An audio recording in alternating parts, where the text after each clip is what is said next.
Hey, what's up, guys? I want to go over Hungry Ghost number 2 before I take my dog to the park.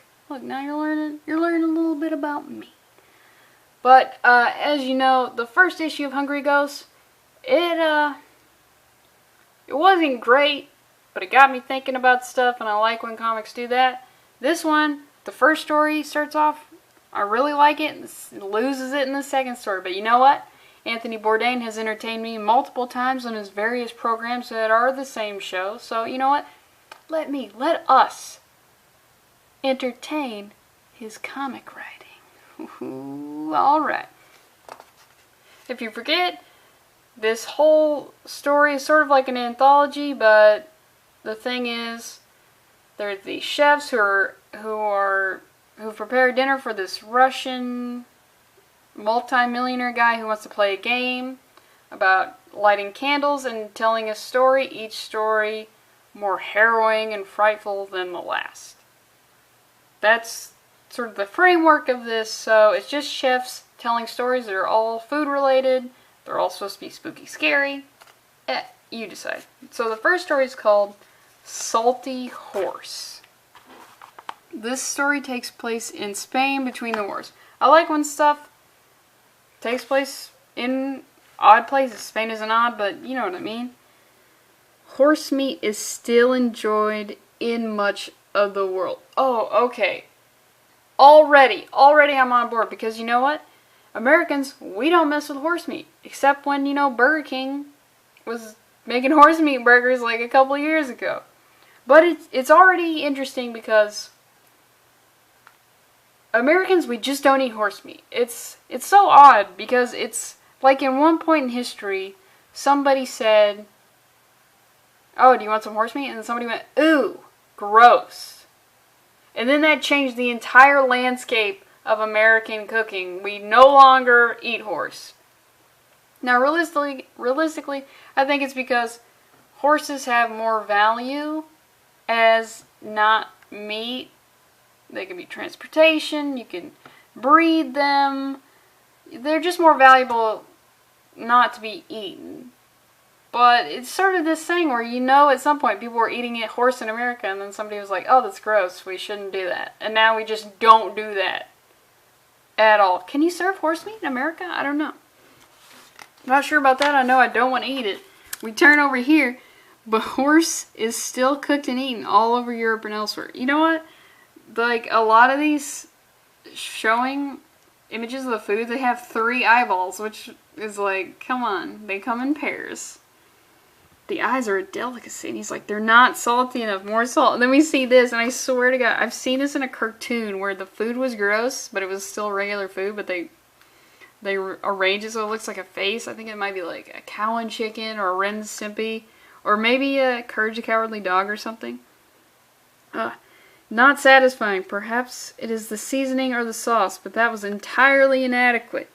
I need you to try it with an improved sauce. Let us say, and then I'm going to butcher this,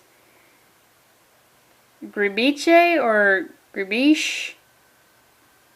The interplay between the acid and the floral notes can lift the flavor. This is like, you can tell that this is Anthony Bourdain. In the previous comic, you could tell that it was sort of the other guy. Joel Rose, I believe it is. But with this kind of food talk, you can tell it's Mr. Bourdain. And you can see him, he has tons of horses, and he's like, "That one, I will have that one. The stallion, good muscle." I don't know anything about horses, but I know stallions are the best. You don't want to be eating them.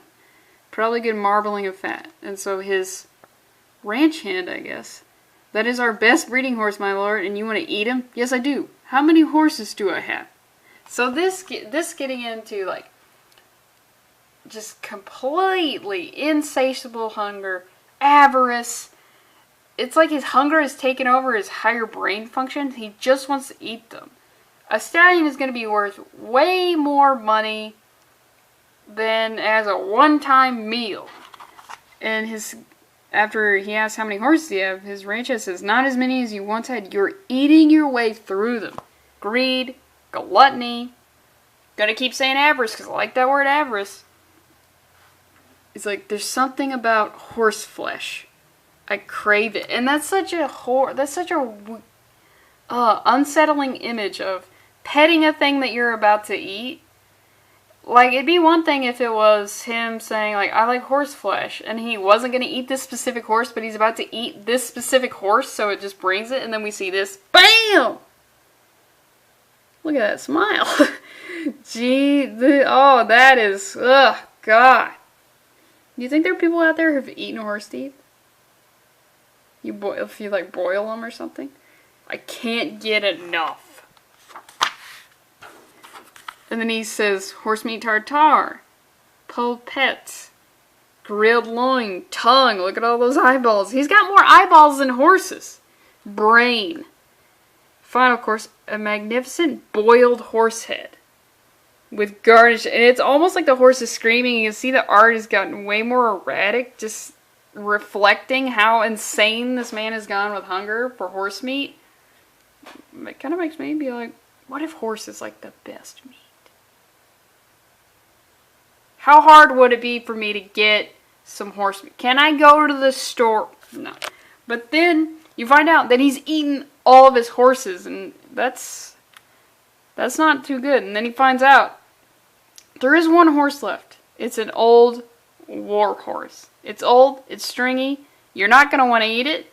And he says, have him braised in fine red wine and served with wild mushrooms.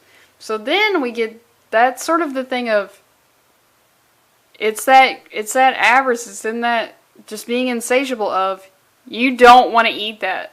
I know you like horse, man. We've come to terms with it. You've eaten. Wow, this horses literally weigh like a ton. This guy's eating. He better have been eating those entrails and those organs.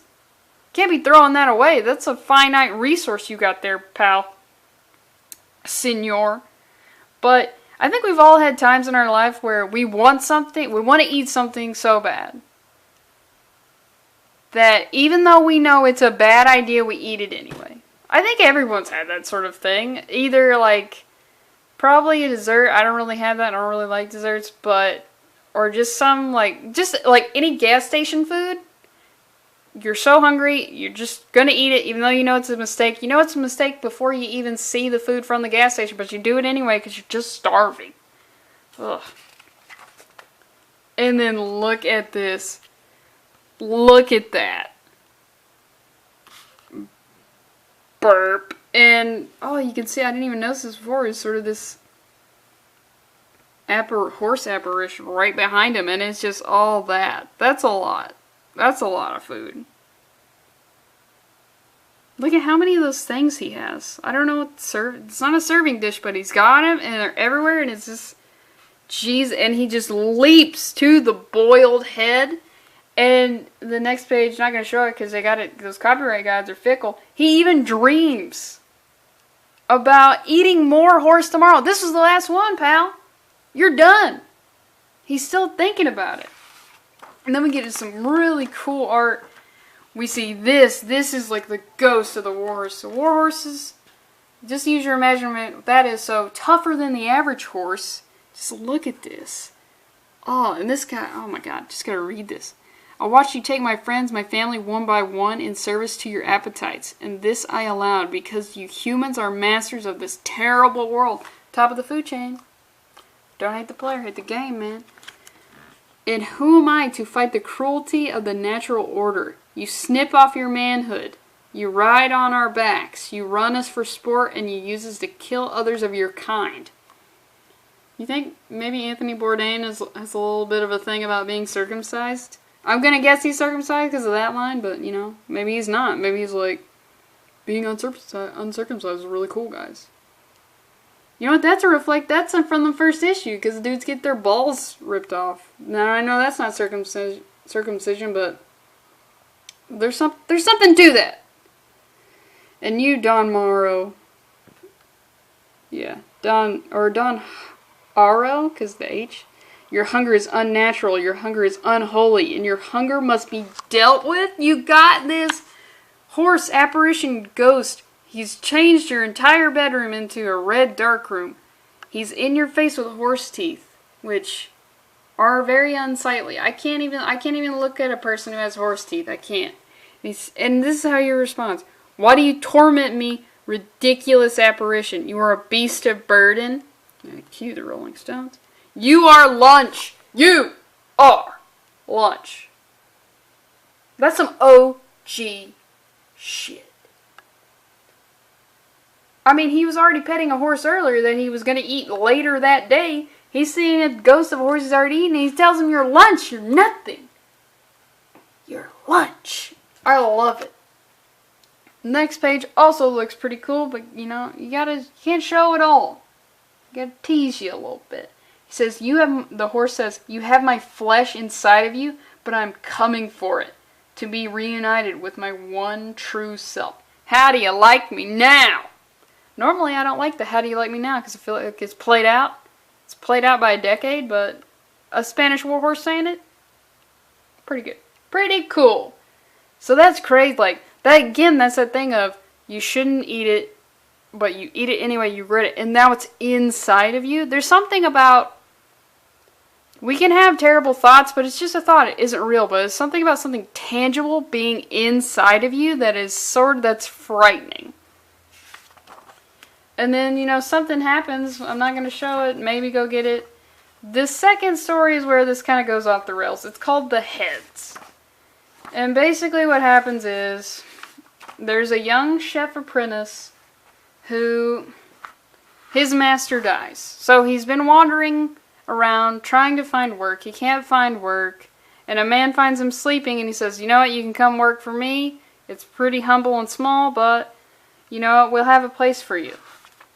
You find out this guy was selling black market ricotta cheese, and the person died, so he's like, everyone has their demons.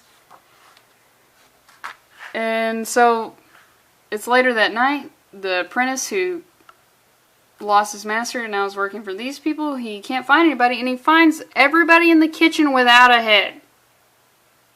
That's a little alarming. They look like dummies. He's like, oh my god, they've been murdered! Which is the appropriate reaction when you find a bunch of headless dead bodies, because human beings are not chickens.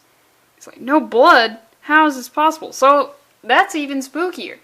Finding headless corpses, pretty tall up there on the things I don't ever want to see. But then you throw in some mystery of it's just smooth? How? Were they belt sanded off and then, I don't know. You could probably kill a person and make their neck hole that smooth. I don't know how you would do it. You go out there and murder some people, tell me how you did it. We'll start a cult, a mystery murder cult. It'll be fabulous. Yeah. And this is where it goes off the rails a little bit for me, because the first one is like, the first one is real, in that it's an actual food. It's spooky because Americans don't eat it, so it has that angle to it. It's a guy who's he's insatiable. He's got the horse meat inside of him. Horse wants it back. Yeah, I believe that. And then we see this, what is this? Turns out they're like goblins. Their heads pop off of their bodies. They go off seeking food or whatever. And so he gets the chef's body, the main chef's body, and he throws it out the window and says, bye-bye, ciao. He does this a couple times. We can't see it, but he does that. We know he does it. And you find out, without my body, this will be the end of me. How can I ever hope to rejoin that which I cannot find? Come on. Okay, he threw it on at the grounds. You can find it. You're in a bright white chef's uniform. You can find that body. And it just looks so silly. It looks like cats. So the chef, he goes around, he hits all the flying heads, and this guy chomps down on his arm, and he goes back. Of course, the rest of the heads rejoin their bodies, and he just kind of leaves. He leaves with this goblin head chomped on his arm, and they don't murder him. This guy was like their leader, and they don't murder him? The head is right there. You can find the body. That's the whole thing with bodies is, bodies are easy to find. So the cops arrest him, and this is his argument of how, the cops arrest him because they're like, you have a decapitated head on your arm. We should probably have a conversation. And this is his argument. Look, the cut is as smooth as an apple plucked from a tree. You are a free man! So really, if you do learn how to smooth out that neck hole, you can get away. You can definitely get away with murder. And then he's just walking the streets, and a guy's like, I'm robbing you. Oh, Is that a head? Is that a goblin head? That's going to make robbing even easier. Let me have that. And then it just ends. So, the first issue, we had a guy who's hungry who turns out to be a skeleton. We have a mermaid crab creature who bites balls off. Then we got the horse meat, which is a good story, I think. And then we have Goblin Head. It's like, Anthony. Come on, Anthony. Am I going to have to put this on my pull list? I feel like the mystery of what the story's going to be. Oh, look at this preview. I got to get this. Come on. This Turtle Man? Alright. What do you think? Goblin heads, are they scary or not? I'm going with not scary. Have a good one, guys. I gotta take my dog to the park. Remember to subscribe.